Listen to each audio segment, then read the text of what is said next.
Hey, Kat here. Hope you're doing super well. Hey, I've been asked a question quite a bit lately that I wanted to share with you, and it's a question that I've been asked by multiple people and in multiple ways, multiple different ways. And the question is, how much free content is too much?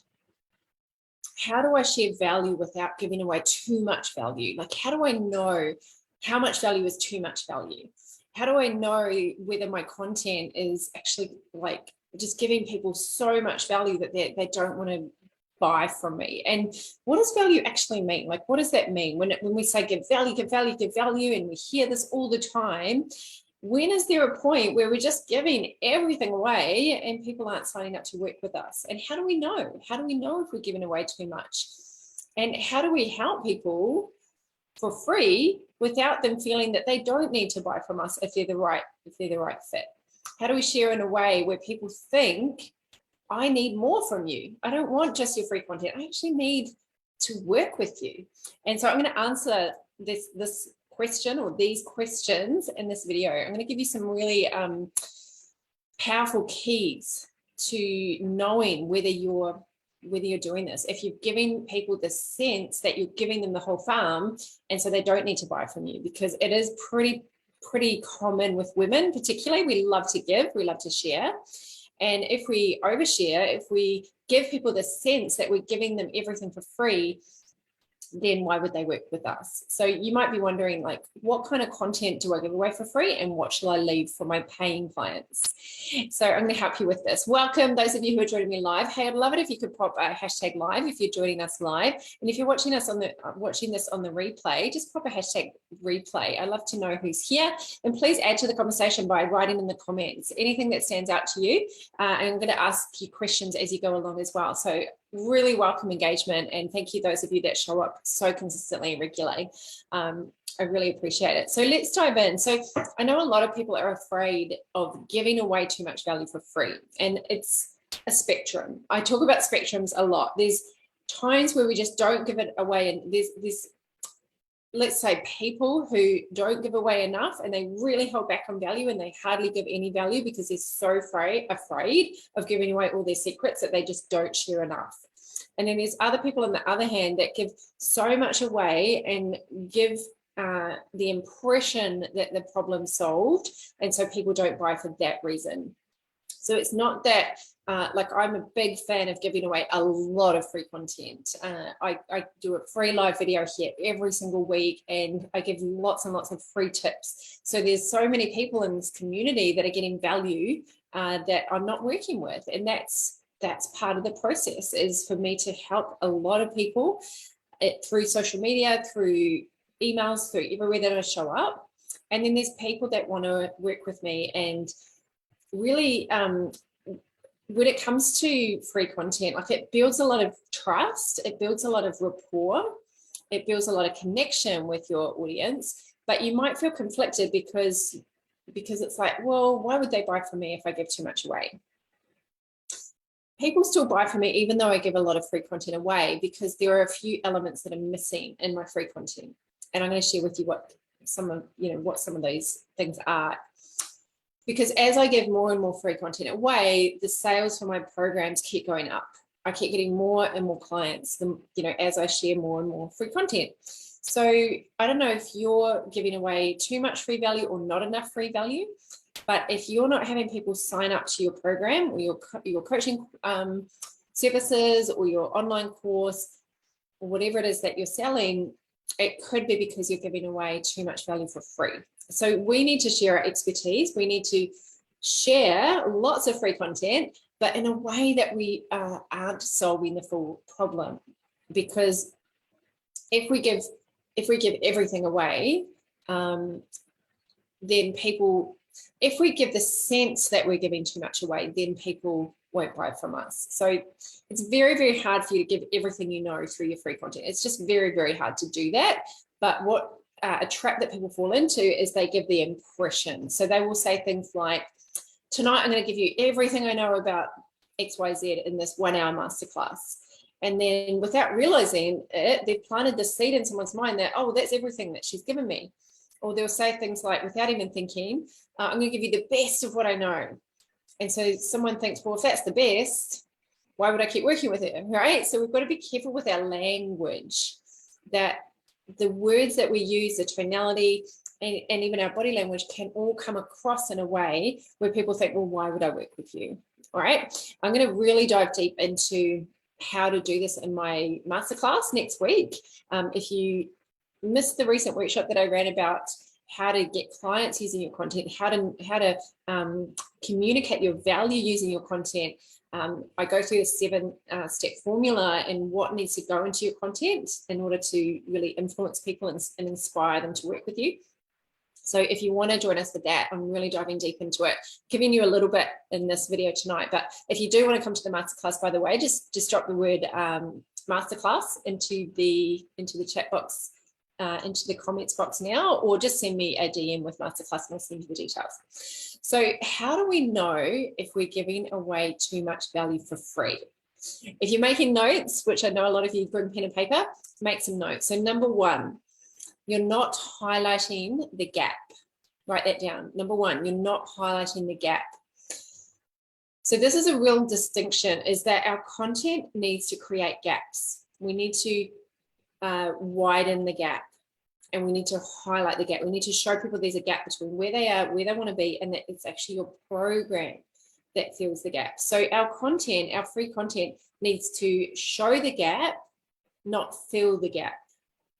I'd love it if someone just pop that in the comments. Your content is meant to show the gap, not fill the gap. If you fill the gap with your content, there's no reason for them to buy from you. So our content needs to show people what they need and show people what's missing. And we call this a value void, value void, value void. We give value, we leave a void. We give value, we leave a void. So the whole process of deciding what should go into your free content is thinking, what do they need to know? And then what do they need to know that they don't know? So our whole content is basically creating tension, relieving tension, creating tension, relieving tension. Some of our free content relieves tension, and some of our content needs to create more tension. Because if we don't create tension in someone's body, why would they change? Why would they take action? Why would they be inspired to do something if we just keep giving them all this tension relief? That's why in marketing they call it agitating. I don't love that word, but it really is that we need to show people what's missing, show people what they don't know, shift people's beliefs so they realize that, oh my goodness, it's not just these 3 tips on how to do something, but that person is actually showing me a whole different way of thinking. That is value. So when you're thinking what's value, it's not just tips. People can Google tips. It's not just how to do XYZ and you just answer their questions. No, it's opening up new questions. It's opening up loops in their mind that aren't even closed. And we call this is a pillar out of my content formula, which is curiosity. If we don't open curiosity, why would they take the next step action? If there's no curiosity, if we fill that void without opening up a new void, then we rob them of curiosity. So when people are going to create content and think about what should go into their content, they often think, what can I teach? What can I share as something that I know about? And they post it hoping that it's going to convert. They hope that people will enjoy it and engage on it and want more and want to actually work with them rather than showing them what's missing. And this can sometimes come down to worth, a worthiness issue. I just want to show how valuable I am and how much I know and how smart I am and how knowledgeable I am. I want to teach you some cool stuff and I love talking about it. Rather than going from an audience-centric perspective, looking at it from the lens of your audience, because it's not just about what you want to share and you feeling smart and feeling like, oh, that's going to validate how much I know. Sometimes we do this without even realizing, right? We actually got to be smarter than that. We've got to be thinking, how can I give a perspective shift rather than just solving a problem? I hope this is all making sense. So that's number one.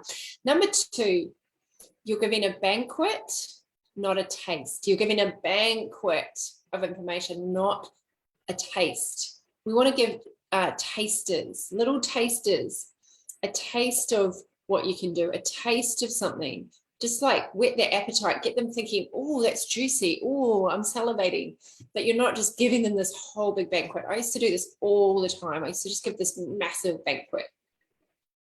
And I used to run these personal development events where I would just give so much, and people would fill out the feedback forms and say how amazing it was. And people would come up to me afterwards and just say, oh my goodness, so much amazing content. I'm going to sit on that for a few months. And I thought, it's probably why no one bought or only a few people would buy the offer, because they were so full. So write this down if you haven't already. Leave them hungry, not full. Leave them hungry, give them a taste. It's like give them an entree, but don't give them the whole meal. So content that converts is designed to give them a taste and make them want more, because otherwise we give them this false sense of solution. We give them a false sense that we have a resolution for them with all of our free content.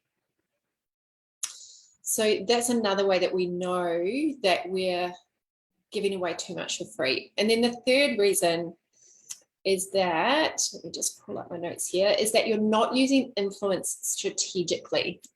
You're not using influence strategically. So influence is the thing, it's the bridge that gets people to act.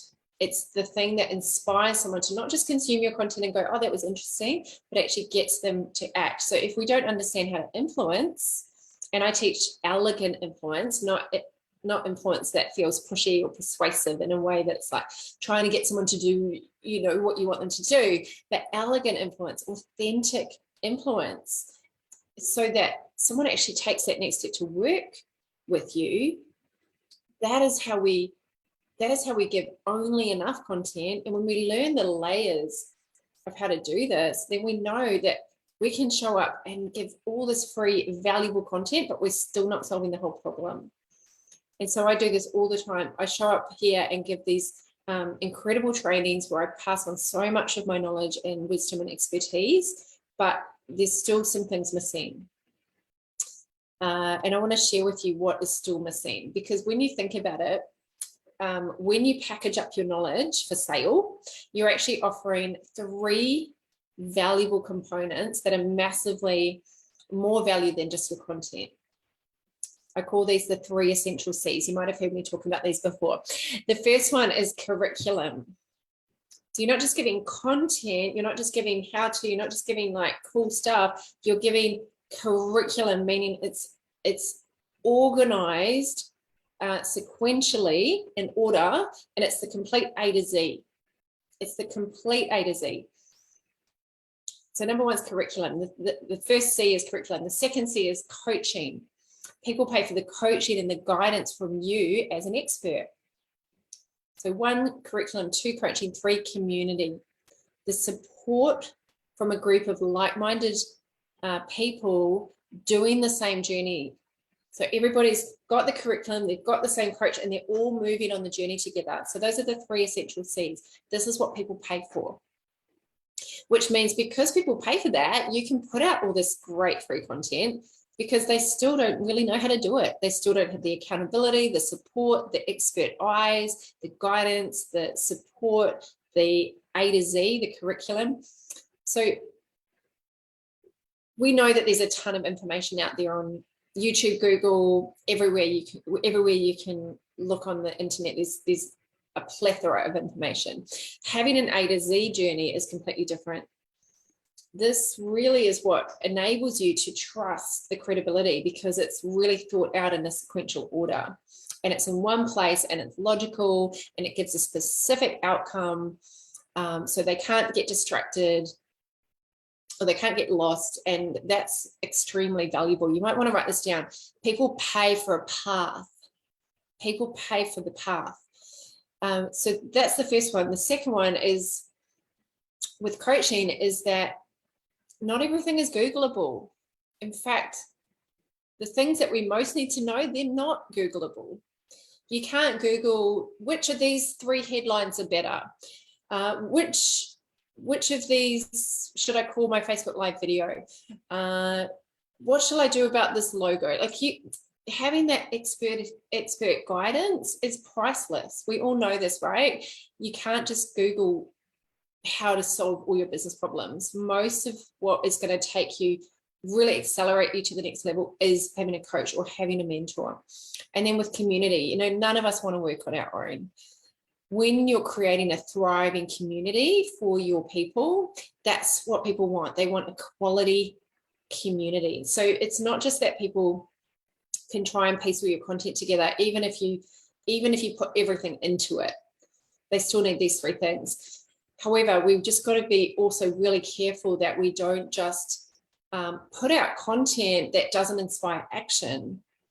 Because if we don't have the skill of influence, then it's almost like we have a responsibility. Every time we share content, we have a responsibility to show someone how to implement it, to actually show them like, hey, it's not just learning this, but I'm going to help inspire you to actually want to do something about it, and get them excited to implement it, but also help them overcome the blocks and the beliefs that are holding them back from the implementation. Otherwise, it just kind of fizzles out and they don't do it. So I truly believe that this ability to influence is the missing thing, where so many people are putting out content, but it's not leading to clients. And so I'm so passionate about influence, because it really goes under the surface into the subconscious mind about why people make decisions, why people do what they do. And so this is why I embed all these principles into everything I do, into my strategy, my content strategy that I teach, my content structure that I teach, like the formula of what to actually put into your emails, your posts, your blogs, your videos, all the elements and ingredients that need to be there for people to actually buy from you, for people to sign up to your program, become paying clients. Without these pieces, your content is just not doing its job properly. So this is what I love sharing with people. And if you want to know more about this, if you want to know how to do it, if you want to dive deep into actually how to do it, because what I share in my Facebook Live videos is, again, a taste, like I mentioned. It's a little piece to get you thinking, but it's not actually showing you exactly how to do it. I am sharing 2 hours on how to do this at a masterclass next Tuesday at 7 p.m. Sydney time. So just pop the word masterclass into the comments now if you want me to send you the details. So I just ran 2 one-day workshops, full days on this, of really diving deep into how to do it. And I've kind of condensed down that workshop into the best of what I taught in that workshop into a 2-hour, it's like an express training. And I share with you the elegant influence principles of how you can really get your content to move people to action, move people closer to working with you, and ultimately to becoming lifelong clients that you love working with and raving fans. That's what we want, right? So when you get this right, it really makes your content super compelling. It makes marketing way more enjoyable. People start reaching out to you more. People start not just saying, hey, that was valuable, or hey, thanks for sharing that, but they actually message you and say, hey, I want to know more about what you do. They send you emails, they book into your calendar, and they sign up as clients, which is what we want. So if you want to join us, just DM me the word masterclass, we'll pop it in the comments. And just a reminder, we want to give lots of free value away. We want to build that connection and that rapport and that trust with people, but we don't want to do people a disservice by thinking that their problem is all solved. So I hope that that's been helpful, friends. Thank you for being here. Take care, and remember to keep showing up, keep sharing your message. The world is waiting for your words. The world is waiting for your words. They matter. Take care. I'll see you soon. Hope to see you at the masterclass next Tuesday. Otherwise, we'll see you back here next Wednesday. Bye for now. Big love.